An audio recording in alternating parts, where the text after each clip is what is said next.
That $40 folding knife in your pocket right now might outlive you. The $300 one on your wish list might not make it through the year.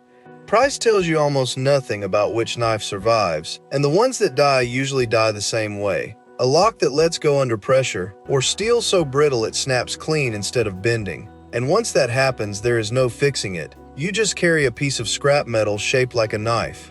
I asked a guy who has sharpened and repaired knives for over 20 years behind a cutlery counter, something close to 11,000 knives by his own count, how many of those failures were the brand people assume is the safe pick.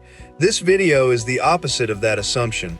These are the 8 knife brands he would actually tell you to buy, the ones a repair bench proves, not the ones a marketing photo sells you on. Stay until number 8, because it is the one knife he says he would hand to his own son and never think about again. Judge every knife here by 3 words: steel, lock, warranty. Fail one and the brand does not make the list, no matter how good it looks in the case. First up is Cricked. Nobody buys a Crick to impress anyone, and that is exactly the point. The steel is nothing special, a basic stainless that will not hold an edge as long as anything else on this list, and you will be touching it up on a stone every few weeks instead of every few months. That is the real cost of this pick, and it is worth naming honestly instead of pretending it is not there. But the lock is built thick and simple, hard to disengage by accident, made for a hand that is already tired by 3 in the afternoon from cutting rope and stripping wire in the cold, not a hand holding the knife up to a camera in good lighting. Reeve is not designing for a review video. They are designing for the version of you that has stopped being careful because the workday has worn you down. $40 to $80, and it does the one job it was built for every single time, which is more than a lot of pricier knives can say. If you are new here, this is where I go looking for the brands that actually earn their reputation instead of just buying one, so if that is useful to you, the subscribe button is right there and it costs nothing. Second is Case. This company has made pocket knives in the same small Pennsylvania town since 1889, and most of the lineup is still a simple slip joint with no lock at all. Use it wrong and it can close on your fingers. That is the honest trade-off of skipping a lock entirely, and it means you should never lean on one the way you would a locking blade. But there is also nothing on it that can wear out. No spring-loaded bar to fatigue, no button to jam, nothing electronic, nothing that ages the way moving parts age. You could take one apart today and it would look almost identical to a case from 60 years ago, because there is barely anything to change. $60 to $120, and people do not replace these. They carry the same one for 40 years and hand it to a grandkid, and it still opens the same way it did on the day it was bought. Third is Böker, German steel, forged since 1869, and this is where the higher price actually buys you something, $80 to $200 depending on the line. Here's the part that trips people up. Do not just grab the flashiest Böker with the coolest name stamped on it, because the lineup is inconsistent. Some models are made overseas to a completely different standard, and paying premium money for the wrong line gets you a knife that performs like something half the price, while looking exactly as good in the display case. That gap between what a knife looks like and what it actually is happens more than most buyers realize. Get the real German line though, and you feel the difference by the 10th cut. The blade still biting into cardboard when a cheaper edge would already be sliding off the surface without cutting at all. Fourth is Spyderco, and this is where the lock stops being a spec and becomes the whole reason to buy the brand. Their compression lock gets stronger the harder you push on the blade, the opposite of how a cheap lock behaves under real pressure, which is exactly backwards from what you'd expect and exactly why it works. Most cheap locks were tested on a bench, calm, controlled, nothing pushing back. Spyderco built theirs for the version of the moment where your hand is not calm at all. $100 to $250, angular handles that were clearly designed by an engineer and not a stylist, and a lock built for the one moment nobody plans for, mid-cut, full pressure, no room for the blade to fold back on your hand and take a piece of you with it. Here's the part I need you to sit with for a second. Everything so far has been a warning. Which of these breaks? Which of these you are trusting more than you should? That gets exhausting to hear 4 times in a row.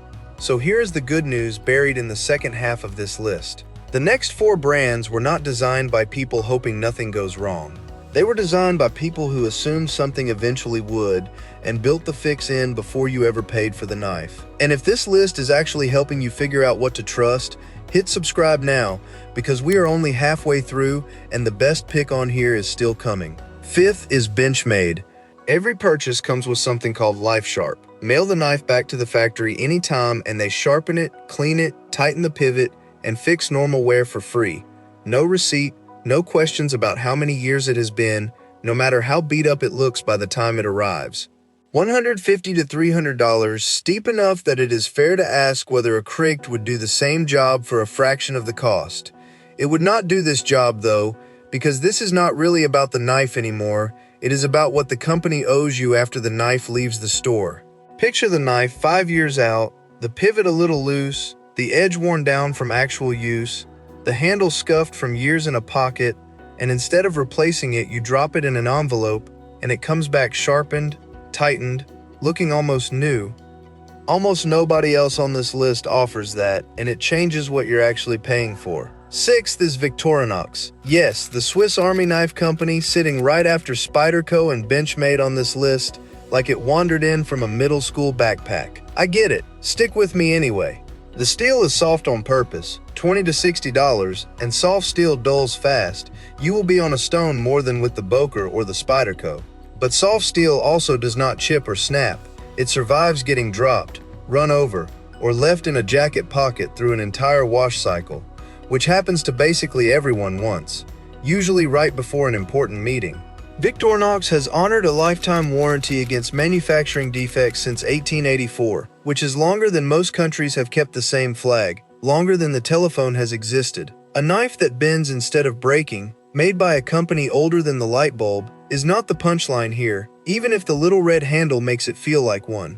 It is one of the most quietly reliable tools you can own, and it is probably already sitting in a few million junk drawers, still working, while nobody thinks twice about it.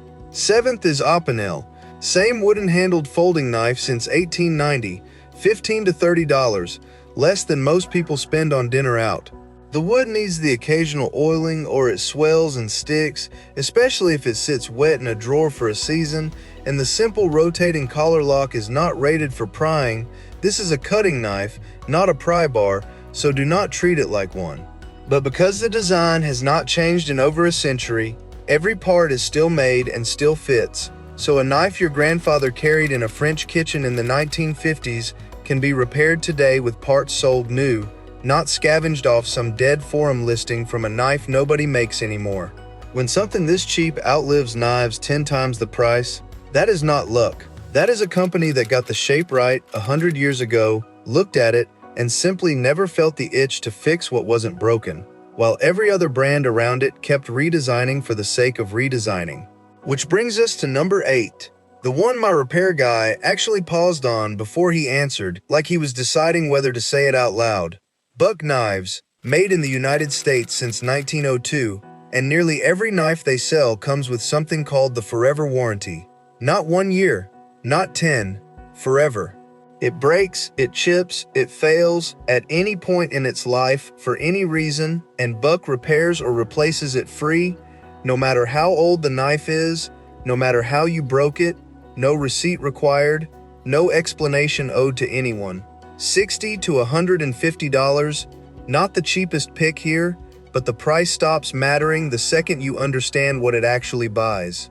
You are not carrying a knife that has to survive on its own anymore. You are carrying a company's word, kept for over a century, through wars and recessions and 3 generations of owners who never once had that promise quietly walked back or buried in fine print. This is the last knife you will ever need to research. My repair guy does not send his in for anything, because in his own words, it has genuinely never given him a reason to, and after fixing something close to 11,000 knives, that is not a small thing for him to say about one brand. So here is the whole list in 3 words. Steel decides how long the edge lasts. Lock decides whether it survives the one moment you actually need it. Warranty decides what happens after that, when something eventually does go wrong, because with enough time, it always does. Judge every knife you are ever tempted to buy by those 3 words before you look at the name on the box or how it photographs, before you read a review from someone who has owned it for 2 weeks, and you will stop buying knives that impress people and start buying ones that are still working long after the impressive ones are sitting in a drawer with a broken lock nobody bothered to warranty. You do not need all 8, you need one, the one that actually matches your life. Whether that means the $40 crict that lives in a work bag or the buck you buy once and quietly stop thinking about. If you already carry one of these, you already knew where this was going before I finished naming it. Tell me down in the comments which knife you have carried the longest and how many years you have had it. I rate every single one.